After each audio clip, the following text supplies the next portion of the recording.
What if Naruto hated the village? Part 6.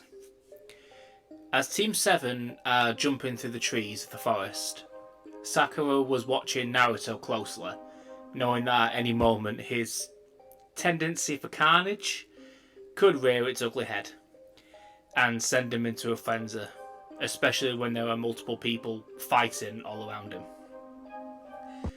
But Naruto looked deathly calm, more focused than he did ever since killing Zabuza. In Naruto's head, he was talking to Kurama.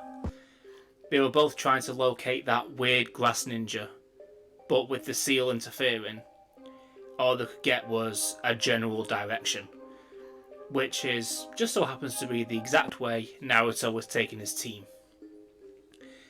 Sasuke was a bit confused as to why Naruto was going this direction. It was the opposite direction to the tower, but he knows how strong Naruto is, and by this point trusts him to know what he's doing. After another few minutes, Naruto drops to the floor, creating 6 shadow clones, and them all spread into different parts of the forest. They'll come into play later. Naruto tells his team that he knows someone who has the scroll that they need is heading in their direction. Sakura, being fairly cautious, asks how powerful the person they're going after, with Sasuke scoffing, thinking that she's scared. But in actuality, she wants to make sure she can save them from the bloodthirsty Genin. Naruto gains a wicked smile and says that she'll have to find out. Sasuke activates his Sharingan and sees a faint chakra signature and sees how strong it is. But Naruto reassures him that this is just another test of strength for the team as a whole. Sakura wants nothing more than to turn the other direction and leg it, but she could see that Sasuke and Naruto were both determined to test their abilities, so to speak. So she knows she has to stay with him. Well, with them. I mean, she did promise Kakashi after all. They all do a quick equipment check and begin to mould their chakra, ready for one of the biggest fights in their lives. And in no time at all, Kurama tells Naruto that the source of chakra is heading towards them fast. Naruto smiles and tells his team they're coming. The next minute, a huge snake comes charging through the forest towards them, and Naruto jumps up and kicks Orochimaru off the top of the serpent, while Sasuke uses a great fireball jutsu, making the snake unsummon itself. Orochimaru laughs, standing up, telling them he's surprised they knew he was coming, but it changes nothing. He will have what he's after. Sasuke asks what he wants, and Orochimaru looked hungry, staring directly in Sasuke's eyes, licking his lips. Like some kind of sex offender, I guess. Sasuke is thoroughly revolted by this, and Orochimaru tries to put them in that fear genjutsu thing that he uses in the original, but it only works on Sakura. Sasuke got his worst fear realised when Naruto's shadow clone choked him, looking like Itachi.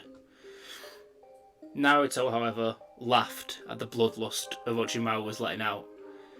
Naruto let out some of his own, with a bloodthirsty grin creeping across his face, which was enough to make the Sannin step back, feeling fear himself. Nevertheless, Orochimaru regains his composure and tells them brats like you have no chance of beating me.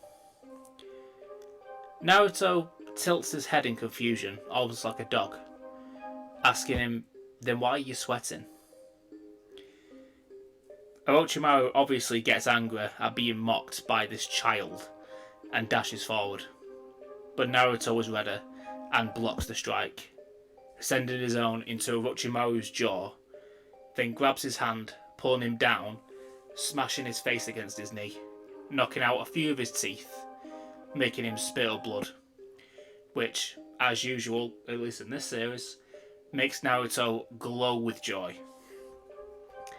His attacks get more vicious. Naruto pulls out a kunai, slashing over and over again on the snake Sannin, drawing even more blood. Sasuke was looking on, quite miffed that he hasn't had a chance to fight. But as that thought was going through his head, Naruto kicked Orochimaru with enough force to send him crashing into the floor, making a small crater, while telling Sasuke that it's his turn. Sasuke started attacking Orochimaru, but causing far less damage than Naruto did, giving the Sannin, Orochimaru, a chance to fight back against Sasuke, and the two of them being fairly even at the moment, going blow for blow. Sakura eventually breaks out of her form, out from her petrified state, and starts berating Naruto, telling him he's stupid not to have finished off the fight and given him a chance to win. But Naruto simply looked at Sakura with a death stare, basically telling her to shut the fuck up. Sakura turned towards the ongoing fight and tried to use Genjutsu on Orochimaru, making him stand still, while Sasuke got the upper hand in the fight. Sasuke wires him up to a tree and sets fire to the wire, same as the original, with Orochimaru screaming in pain, which brought a disturbing comfort to Naruto, like the way a baby is sometimes soothed by their mother's voice. All of a sudden, the scream stops, and Sasuke drops to the floor, almost out of chakra, but feeling victorious. Sakura ran to Sasuke to make sure he was okay, but as she did, the real Orochimaru appeared from behind a tree, clamping his jaws around Sasuke's neck, implanting the curse mark and knocking Sasuke out. But before he could slither away, Naruto teleported to the mark he left on Sakura and punched the ninja into a nearby tree with a sickening crack, obviously breaking a few ribs. Orochimaru again laughs, saying that Naruto is very strong. Maybe he'll mark him as well. But Naruto was laughing hysterically, telling the Sannin that maybe he's strong enough to survive this. Let's find out. Naruto pulls out 5 kunai and throws them all towards Orochimaru, but every one of them missed. The Sannin laughed, making a point of mocking Naruto about his lousy aim. But again Naruto grinned, saying he wasn't aiming for you. He then says, Flying Raijin, 5-point severance. 5 of the 6 shadow clones appeared around Orochimaru, grabbing hold of his arms, legs and head, then disappearing for a brief moment, only to reappear around Sakura, holding on to the severed limbs and decapitated head of Orochimaru, blood shooting out everywhere. He was literally torn apart by that one move. Sakura screams as the blood washes over her, but every Naruto took sincere pleasure in the bloodbath that presented itself. The real Naruto walked over to the still intact torso of Orochimaru, which pretty much just dropped the moment he was ripped apart, plunging his hand down his throat and into his stomach, pulling out the scroll they needed, which itself was dripping with blood.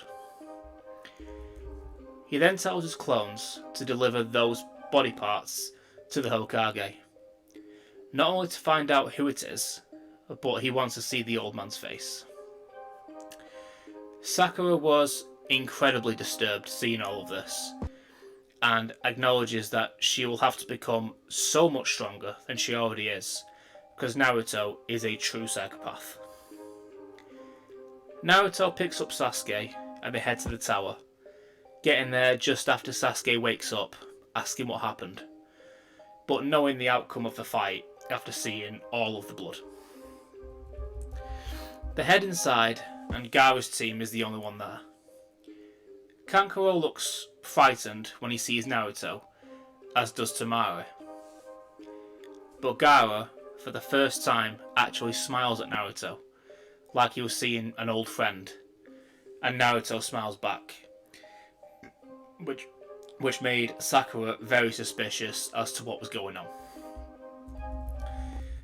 A couple minutes before they got to the tower, Naruto gets hit with a memory of his 6th Shadow Clone meeting up with Gaara and making him a proposition. Basically, if Gaara works with Naruto when he asks him to, then they will kill everyone who has wronged Gaara and watch the blood flow from the Sand Village together. To which, obviously at this stage in the story, Gaara would agree with. Team 7 open their scrolls, and Kakashi pops out. He notices the blood all over Naruto, and asks what happened, with them relaying the events of the fight. Kakashi knows exactly who this is, and rushes Sasuke to seal his curse mark.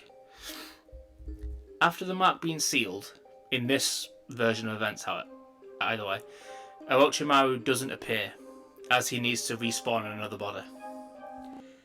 They all head up to listen to the Hokage, who tells them all that they'll have to take a preliminary test to decide who will take part in the exams. Naruto was scanning the crowd, looking for strong people and any potential recruits for his ongoing little cult.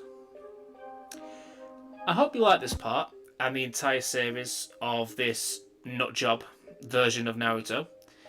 Is a bit mental, I'm not gonna lie.